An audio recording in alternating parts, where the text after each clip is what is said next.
안녕하세요, 비트TV입니다. 미국 상원 의원들이 발표를 한 이 법안에서 대부분의 암호화 자산은 상품으로 취급돼야 된다. SEC에서 관할을 할 게 아니라 상품거래위원회에서 이 모든 프로세스를 제공을 해야 된다고 주장을 합니다. SEC의 게리 겐슬러도 얼마 전에 상품위원회에서 암호화폐를 취급해야 된다는 말을 한 적이 있죠. 어쨌든 지금은 CFTC에서 비트코인과 이더리움의 선물 거래를 총괄하고 있습니다. SEC의 게리 겐슬러의 영향력이 점점 축소가 되는 걸까요? 그런데 저는 똑같다고 생각을 해요. CFTC보다 훨씬 상위 정부기관인 SEC가 확실한 뭔가를 이야기를 해줘야 되겠죠. 그렇지 않고 CFTC에 넘어간다. 그러면 상품거래위원회는 가만히 둘까요?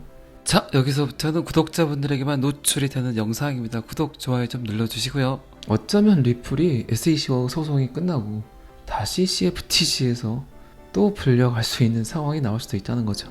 이 기사를 봤을 때 제가 눈 가리고 아웅하기를 하고 있지 않나라는 생각을 조금 해봤습니다. 어쨌든 상원 의원들의 발표로 대부분의 암호화 자산이 상품으로 취급된다고 하는 이 기사를 긍정적으로 봐야 될지 아니면 부정적으로 봐야 될지는 시간이 좀 더 지나봐야 되겠죠. 미국은 글로벌 금융 리더이며 다음 세대의 미국인이 더 큰 기회를 누릴 수 있도록 디지털 자산을 기존 법률에 통합을 하고 이 자산 클래스의 효율성과 투명성을 활용하는 동시에 위험을 해결하는 것이 매우 중요하다. 더 이상 미국에서 방치를 하게 되면 님도 보고 뽕도 따고가 아니라 님도 놓치고 뽕도 놓치게 되죠. 항상 걸려있는 게 지금 XRP와 SEC 소송 3개의 재판, 그게 먼저 마무리가 되면 그 이후에 나오는 모든 초안이나 법안의 기초가 XRP 리플을 모든 코인들이 따르게 될 겁니다. 어쨌든 제 생각은 그래요. 제가 여러 번 방송에서 이야기 드렸지만 결국 XRP 밑에 수많은 암호화폐들이 XRP 서클 안에 다 들어오게 돼 있어요. 스토리상, 전개상 그렇다는 겁니다. 기술적인 부분도 그렇고 리플이 갖고 있는 인프라가 굉장하잖아요. 400여 개, 300여 개가 넘는 파트너십은 그 어떤 개발자라도 그 어떤 암호화폐의 CEO라도 정말 매력적인 파트너십이죠. 각각 코인 CEO들이 하지 못한 일을 결국 XRP 리플이 다 해버렸잖아요. 그리고 XRP 리플이 오픈소스로 공개를 한 플랫폼들, 아주 쌈박한 플랫폼들이 한두 개입니까? 그것도 이용하고, 그리고 XRP가 펼쳐놓은 파트너십 관계를 서로서로 이용을 하게 되면 XRP의 확장성, XRP의 처리 속도를 이용하지 않을 수가 없죠. 이게 코인을 오래 본 그냥 제 생각입니다. 그래서 제가 자꾸 XRP 하는 거예요. 어쨌든 지금 미국에서도 가장 우려를 하는 건 미국 내에서 갖고 있는 블록체인 특허가 거의 전체 블록체인 특허의 거의 40%를 차지하고 있어요. 굉장히 많다는 얘기죠. 그리고 미국에 거주를 하고 미국에서 개발을 하는 엔지니어 개발자들이, 아주 똑똑한 개발자들이 거의 블록체인 생태계에서 보면 30% 정도 미국에서 개발을 하고 시장 형성을 하고 돈을 벌고 있는데, 계속해서 명확성이 띄지 않은 규제, 억압 이런 것들로 그들이 날개를 달 수 있는데 그들의 날개를 꺾어버린다면 결국 해외로 나가겠죠. 그러면 미국은 엄청난 돈을 포기하게 될 수밖에 없겠죠. 그렇기 때문에 지금 미국 정치 위반자들이 이 암호화폐를 가져오기 위해서 노력들을 하는데 아직 그냥 좀 굴뚝에 굴이 막혀 있다고나 할까. 정말 큰 결정을 내려야 되는 정책 위반자들은 어쨌든 위험성을 절대 무시할 수가 없거든요. 뭔가 결정을 했을 때 이득되는 것보다 더 불안한 게 그걸로 인해서 생겨나는 나쁜 것들이겠죠. 그렇기 때문에 쉽게 결정을 내리지는 못할 겁니다. 그리고 지금 SEC와 소송을 다루고 있는 제레미 호건 변호사도 상품거래위원회가 갖고 있는 법안이 현행 규정보다는 훨씬 더 낫다고 이야기를 한 적이 있습니다. 어쨌든 오픈을 합니다. 어쨌든 사용을 하게 되고, 그런데 방금 전에도 말씀드렸지만 이런저런 문제점들, 그런 것들 때문에 어쨌든 쉽게 선택을 하진 못하고 있지만, 여러분들 너무 걱정하지 마시고 좀 더 지켜보시는 게 훨씬 더 현명하세요. 지금 암호화폐 시장을 떠난다는 건, 그거는 조금 제 생각에는 아둔한 생각이에요. 한번 쓰이게 되면, 이 인류가 받아들이게 되면 어쨌든 편하고 빠르고 보안 부분에 대해서만 잘 커버가 된다면 아주 인터넷이 보급되는 속도보다 10배, 100배 빠르게 블록체인 암호화폐를 사용하게 될 겁니다. 지금 제가 생각하는 지금 암호화폐 비트코인 블록체인은 저는 이런 거라고 생각을 해요. 이 어떤 거냐? 레드 플래그 액트라고 생각을 해요. 뭐 아시는 분은 아시겠지만 인류의 자동차가 보급이 될 때도 똑같았습니다. 지금과 매우 흡사하죠. 이 레드 플래그 액트라는 게 뭐냐? 1865년에 제정된 기관차법이에요. 자동차가 처음 인류에게 보급이 될 그 시기였죠. 지금 블록체인 암호화폐가 저는 이 시기와 똑같다고 생각을 합니다. 쓰고는 싶어. 정말 괜찮은 것 같다. 그리고 지금 인류에게 굉장히 필요한 컨텐츠, 블록체인은 제가 뭐 여러 번 말씀드렸지만 블록체인이 쓰이게 됨과 동시에 전 인류가 깨끗해집니다. 이건 정답이에요, 정답. 그리고 점점 발전을 하는 NFT와 메타버스는 어쩌면 수많은 중재자들을 사라지게 할 수 있어요. 중개 업무를 했던 중개자, 중재 장소까지 이 메타버스는 그만큼 깨끗해지긴 한데, 그런 업무를 했던 수많은 사람들의 직군들이 사라질 수도 있겠죠. 이거는 뭐 어쩔 수가 없어요. 그런데 이 부분에 대해서 제가 며칠 전에 이야기를 드렸죠. 정부는, 국가는 엄청난 돈이 세이브가 된다. 이 세이브가 되는 돈을 결국 국민복지, 기본소득에 사용을 하게 될 것이다. 그렇게 돼야만이 잘 돌아가는 정부고 국가겠죠. 그래서 화폐의 종말, 화폐의 종말, 그리고 노동의 종말이란 말이 나오는 거예요. 어쨌든 자동차가 제일 처음으로 인류에 보급이 됐을 때, 그때가 1865년이었어요. 영국에서, 지금 사진으로 보이는 곳은 영국입니다. 자, 자동차가 참 좋아요. 빠르고 그리고 편해요. 이때는 자동차와 뭐 선수레차 이런 게 같이 있었겠죠. 그런데 자동차가 너무 무서워. 너무 빠르니까. 이게 빨리 달리면 사람이 해를 입힐 것 같아. 그래서 지금 정면 보시면 아시겠지만 이 자동차가 움직이는 곳 50m 전방에 항상 누가 있어야 되냐? 빨간 깃발을 든 사람이 이 자동차가 가고 있음을 다른 사람들에게 알려야 되는 그런 법이에요. 이게 레드 플래그 액트예요. 좋지만 너무 위험해. 그리고 이제 이 법에는 말도 안 되는 법안들이 들어가 있어요. 도로에서는 6km, 그리고 도시에서는 3km. 뭐 그러면 뛰어가는 게 훨씬 더 낫죠. 이렇게 속도를 제한하게 되면 그냥 말 타고 달리는 게 훨씬 더 빨랐죠. 어쨌든 사람들은 심각한 사고를 일으킬까봐 두려웠고, 또 도로를 손상시킨다는 비판까지 받았어요. 그런데 시간이 지나고 나니까 어떻게 됐습니까? 그때 정했던 모든 것들이 무의미함을 느껴버렸죠. 왜? 너무 인류에게 편함을 제공을 했기 때문에. 인류의 진화는 모든 포커스가 이 편함에서 찾아옵니다. 편하게 되면 인류는 쓰게 돼 있어요. 그래서 저는 비트코인과 블록체인 암호화폐가 레드 플래그 액트, 자동차가 처음 나와서 이렇게 전방에서 위험을 방지해주는, 이때와 지금이 거의 똑같다고 생각을 해요. 그런데 시간이 지나니까 자동차, 지금 아시죠? 이런 말도 안 되는, 생각지도 못하는, 왜 그랬을까? 왜 그랬을까? 하죠. 지금은 말도 안 되는 이런 법안들, 곧 블록체인, 비트코인, 암호화폐도 실생활에 사용이 되게 되면 지금을 떠올리게 될 거예요. 왜 그랬지? 이렇게 좋은 걸? 너무나 편한데? 지구가 깨끗해지고 너무나 투명하고 디지털 안에서의 신뢰관계가 이렇게 블록체인에 의해서 잘 쓰여지는데 이럴 때가 온다는 겁니다. 인류가 진화하는 과정 중에 제가 방금도 말씀드렸지만 편함과 함께 진화가 됐어요. 그러면 최근에 아주 이 편한 것 때문에 진화가 된 하나의 컨텐츠가 뭡니까? 하나의 산업군이 뭡니까? 스마트폰이죠.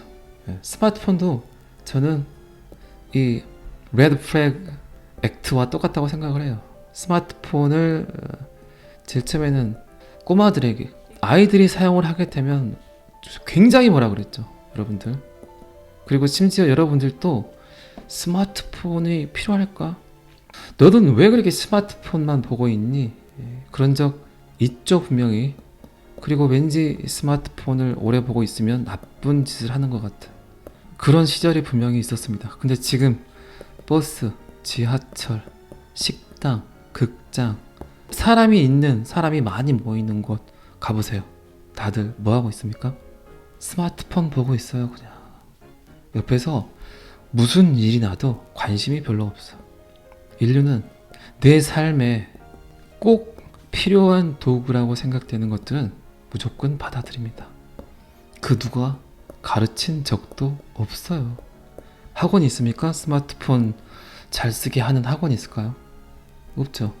자, 블록체인, 스마트폰 보급률이 거의 지금 90%가 넘은 것 같아요. 그리고 자, 블록체인, 스마트폰, 자동차 똑같죠. 사람들이 갖고 있는 인식들이 위험하다, 불안하다.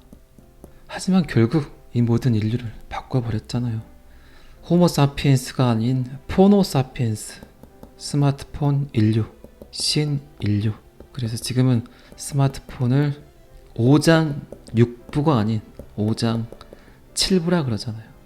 사람의 신체의 일부분. 여러분들은 지금 호모사피엔스가 아닌 포노사피엔스 인류를 겪고 있는 거예요. 어쨌든 지금은 블록체인 암호화폐도 사람들이 두렵죠. 꺼려하고 위험하다고 생각을 하고, 그렇기 때문에 지금 나오고 있는 게 요거죠. 빨간 깃발을 들고 50m 앞에서 위험해요, 피하세요 이러고 있죠. 근데 결국 이 사람도 사라지고 이 초기의 자동차가 결국 포르쉐가 되고 벤츠가 되고 아우디가 되고 하겠죠. 제 생각이 딱 맞을 겁니다. 자, 이 기사는 여기까지만 보시고요. 그리고 제가 지금 오후 5시 반에 유튜브 숏 영상을 업로드를 하는데 조회수가 별로 안 나와요. 여러분들이 잘 안 보시는 것 같아요. 그래서 숏 영상 홍보를 조금 하겠습니다. 그냥 가볍게 볼 수 있는 서너 개 정도의 뉴스들을 업로드를 하는 거니까 5시 반에 항상 업로드가 돼요. 제 듣기 싫은 목소리가 나오는 게 아니고 그냥 음악과 함께 영상이 제공이 되니까 시간이 안 되시더라도 꼭 한 번씩 클릭하셔서 가볍게 보셨으면 좋겠습니다. 이게 이제 어제 건데 한번 눌러볼게요.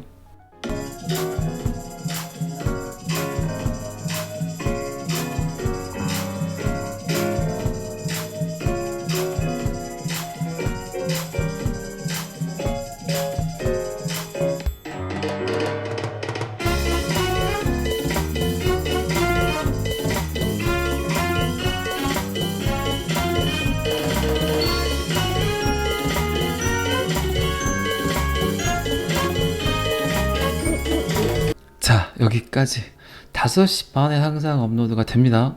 제가 28,800불이 바닥이다 라고 이거는 여러 번 이야기 드렸죠. 28,000불까지는 안 올 줄 알았어요. 33,000불이 저점이라고 생각을 했는데 거기서 떨어지면 28,800불이다. 그런데 제 생각이 맞았을까요? 이번 하락에 메가 거래, 비트코인 거래들이 결국 타점을 잡은 가격대가 28,000불이란 거죠. 메가 거래는 비트코인 쇼핑에 지금 열정을 하고 있다. 개미는 던지고 있지만 거래들은 이런 기회가 또 왔네. 줍줍을 하고 있다는 거죠. 최근 1년 가장 많은 BTC 공급량을 보이고 있다. 줍줍하고 있다. 비트코인은 가격 하락을 겪고 있지만 메가 거래는 보유 자산을 늘리기 위해서 많은 비트코인을 개미들이 탈탈 털어버린 1개, 2개, 10개, 100개, 0.5개, 0.25개를 그냥 독식하고 있다. 이 추세는 일부 전문가들 사이에서 비트코인에 대한 거대한 랠리가 진행될 수 있다는 증거로도 해석을 하고 있다. 메가 고래, 그냥 고래도 아니고 울트라 메가 뿅뿅 고래인 것 같습니다. 여러분들은 뭐 따로 던지신 분들은 없죠? 항상 던지는 건 빨간색일 때 던지는 겁니다. 파란색일 때 던지는 게 아니고. 그런데 뭐 빨간색인 적이 별로 없죠. 시간이 지나면 다 빨개집니다. 저도 예전에 그랬습니다. 그런데 지금 최근에 저도 몇 개 들어간 거는 다들 파란색이에요. 뭐 5만 유튜버든 100만 유튜버든, 그리고 테슬라를 경영을 하든, 그리고 마이클 셀러, 노브그라츠, 심지어는 엘살바도르 대통령까지 다들 지금 하락을 경험하고 있습니다. 여러분들 너무 자존심 상해하지 마시고 우울해하지 마세요. 똑같습니다. 그런데 제가 서두에도 이야기 드린 것과 같이 지금 시장은 지금 빨간 깃발 들고 규제를 만들고 있잖아요. 그 빨간 깃발 든 것도 이제 사라지고 인류의 보급이 됩니다. 조만장자의 탄생, 토마스 프레이가 말한 조만장자의 탄생, 암호화폐 군에서 충분히 나옵니다. 세계성, 광범위한 수요, 확장성, 이 세 가지 아이템을 충족시키는, 억만장자보다 1000배 더 많은 소득을 올릴 수 있게 하는 그 산업군이 지금 인류에 존재합니까? 없어요. 그렇기 때문에 자꾸 암호화폐, 그 중에서도 XRP를 제가 강조해서 이야기를 드리는 겁니다. 어쨌든 이 하락장에 메가 울트라 비트코인 거래는 또다시 비트코인을 줍줍하고 있었습니다. 자, 이 기사도 여기까지만 보시고요. 지금 라이트코인 때문에 라이트코인을 갖고 계신 분들이 고민이 많으실 것 같아요. 해외 채널에서 나왔던 기사를 제가 지금 갖고 왔는데, 민블 웸블 업그레이드 후 라이트코인을 상장 폐지하는 5개의 한국 암호화폐 거래소. 국내에서는 거의 이제 라이트코인을 상장 폐지 수순에 넘어간 것 같아요. 그거는 우리나라에서 정한 정책이기 때문에 어쩔 수 없을 것 같아요. 그런데 해외 거래소에서는 거래가 그대로 됩니다. 제가 차트 비교를 해보니까 이거 발표를 한 이후에 업비트에서는 상당한 하락을 했는데, 바이낸스 같은 경우는 그렇게 큰 하락이 나오지는 않은 것 같아요. 그런데 지금 문제는 라이트코인을 갖고 있는데 해외 거래소에 계정이 없다.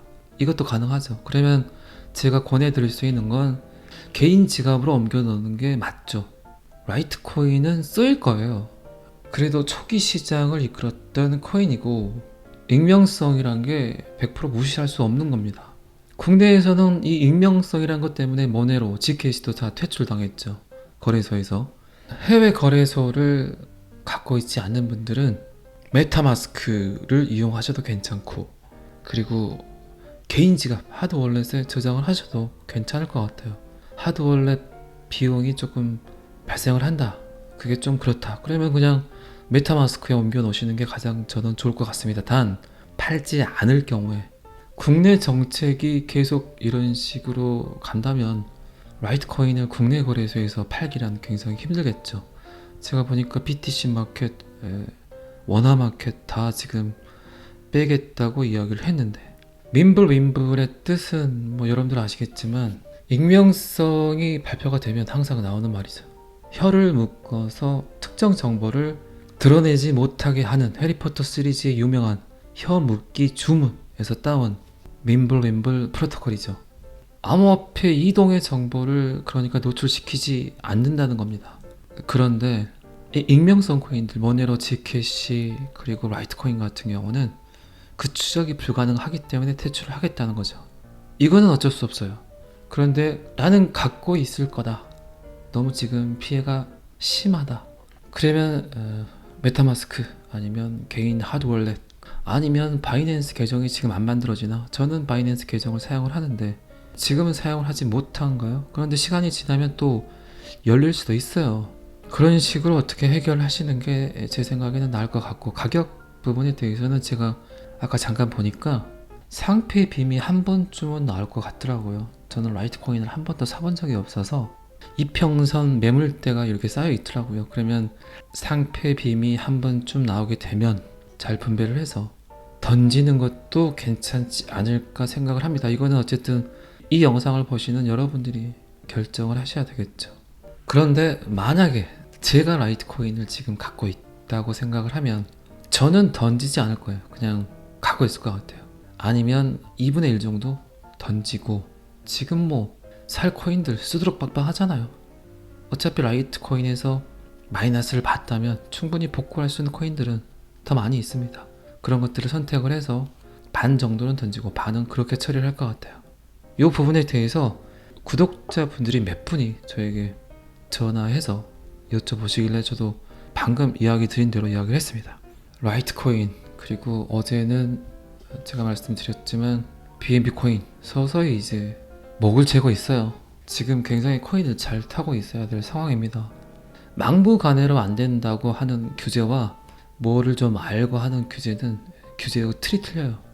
훨씬 더 받아들이려고 하는 규제가 칼바람일 수 있습니다. 축구 경기를 하는데 축구 룰을 모르는 사람이 심판 볼 때와 축구 룰을 그 누구보다 더 잘 아는 사람이 규제를 하는 거, 파울을 부는 거는 차원이 틀리죠. 그렇게 생각하시면 좀 더 편하실 것 같습니다. 자, 이 기사도 여기까지만 보시고요. 빗썸에서는 이런 말을 좀 안 했으면 좋겠는데 되게 소비자들을 유혹하는 멘트잖아요. 그죠? 제가 오랜만에 코인데스크 코리아 데이터를 봤는데 요게 떴네요. 2025년 비트코인 반감기에 비트코인이 3억을 넘을 거다라는, 나름대로 그래도 차트 분석가가 한 이야기겠죠. 이거는 시장이 더 악화돼서 변해버리면 어떻게 하려고 이런 말들을 쉽게 하는지. 2009년 1월 제네시스 블록과 함께 어쨌든 비트코인이 처음으로 생성이 돼서 지금까지 왔죠. 그런데 이제 아시겠지만 4년에 한 번씩 50개를 주던 걸 25개로, 그리고 25개 주던 걸 12.5개, 지금은 6.25개의 블록 보상이, 블록을 형성한 채굴자에게 비트코인 보상이 가고 있죠. 그런데 항상 지금까지는 반감기가 다가오면 비트코인이 상승을 했습니다. 그럴 수밖에 없죠. 그 날짜가 다가오는데 어제까지만 해도 50개를 주던 걸 내일 만약에 25개로 줄여버린다면 그 전에 엄청난 상승을 하겠죠. 뭐 그거는 뭐 소비자가 됐든 채굴자가 됐든 개발자가 됐든 뭐 누구나 이해하는 원리죠. 어쨌든 빗썸에서는 3억 간다고 이야기를 하네요. 3억만 가겠습니까? 제 생각에는 10억 더 갈 것 같아요. 비트코인이 10억을 가는데 다른 알트코인이 같이 따라올 수는 없겠죠. 비트코인이 10억을 가게 되면 그 전에 엄청난 알트코인들이 정리가 될 겁니다. 사라지게 될 겁니다. 그거를 이제 여러분들은 잘 고민하시고 잘 결정하셔야 되겠죠. 결국 승자는 XRP 리플이 될 겁니다. 이건 뭐 제가 갖고 있는 신념이에요. 제가 리플 흑공 이야기도 여러 번 드렸습니다. 여러분들께 지금, 그리고 제가 오늘은 리플 데이터를 따로 갖고 온 게 없어요. 다 거기서 거기에요. 소송 이야기도 그렇고 또 뭐 파트너십 관계 뉴스가 있긴 한데 뻔한 내용이니까 끊임없이 일을 하고 있습니다. 리플은, XRP는. 그것도 미정부 기관과 소송 중인 회사가 파트너십 관계를 갖는 그 회사들도 참 아이러니해요. 어떻게 미국이란 나라에서 정부 기관과 소송 중인 코인과 파트너십 관계를 그렇게 쉽게 하는지, 잘못되면 어떻게 되려고. 그렇지 않나요? 여러분들 생각하시기에.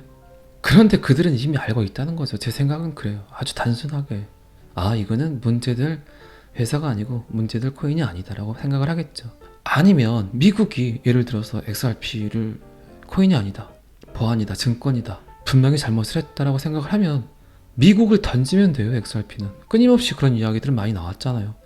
브래디 갈량 하우스가 싱가포르로 가네, 일본으로 가네, 유럽으로 가네, 스위스로 가네. 굉장히 이 말은 많이 나왔어요. 그렇게 된다면 아주 간단한 원리예요. 그런데 끊임없이 확장을 하고 있잖아요. 기술력도 기술력이지만 자본력이 또 좋아요. 그 유수의 유명한 대학교에서 리플을 공부하는 이유는 또 뭘까요? 어제도 살짝 이야기 드렸지만 뭔가 스토리를 엮으려는 그들의 노력들이 보이고 있어요. 결국 리플 홀더가 승리를 하게 되고, 결국 올해가 가기 전에 리플 XRP라는 암호화폐 혼자 가장 안전한 코인이 될 겁니다. 이거는 뭐 어쩔 수 없어요. 수많은 암호화폐 CEO들이 결국 그게 SEC가 됐든 CFTC 상품거래위원회가 됐든 불려가게 될 겁니다. 거기에 불려가지 않기 위해서는 결국 XRP 리플의 2를 따라야 되는 건 어쩔 수 없는 거죠. 어떤 사건에 대한 조례가 나왔고 판결문이 나왔어요. 그러면 모든 회사들이 리플 규정에만 맞추면 되겠다고 생각을 할 거 아니에요. 당연한 거죠. 그래야만이 그들도 할 말이 있겠죠. 아니, 우리 리플이 갖고 있는 시스템 그대로 따르고 있다. 아니면 리플 프로토콜 안에, 리플 시스템 안에 우리가 참여를 하겠다. 파트너십 관계를 갖겠다. 그러니까 우리의 모 회사는 리플이 될 수밖에 없다. 그러면 우리가 갖고 있는 프로토콜이 법적으로 문제되는 게 뭐가 있냐? 이렇게 나올 수 있다는 거죠. 그러니까 제가 자꾸 말씀드리지만 깨끗한 놈 더 깨끗하게 해서 깨끗하게 쓰려는 그들의 생각이죠. SEC와 리플의 소송은 단순히 그 둘만의 문제가 아니라 전체 암호화폐와의 전쟁이고, 그 소송에 따르는 XRP는 결국 악재가 아니라는 거죠. 충분히 호재라는 겁니다. 또 금요일입니다. 다시 한번 이야기 드리지만 쇼츠 영상 좀 신경 써서 좀 봐주세요. 금요일입니다. 오늘만 또 잘 삐대시면 주말이니까 오늘까지 또 원화채굴 열심히 하시고 즐거운 주말 맞이하시기 바랍니다. 오늘은 여기까지 하겠습니다. 구독과 좋아요는 항상 저를 힘나게 합니다. 감사합니다. 비트TV였습니다.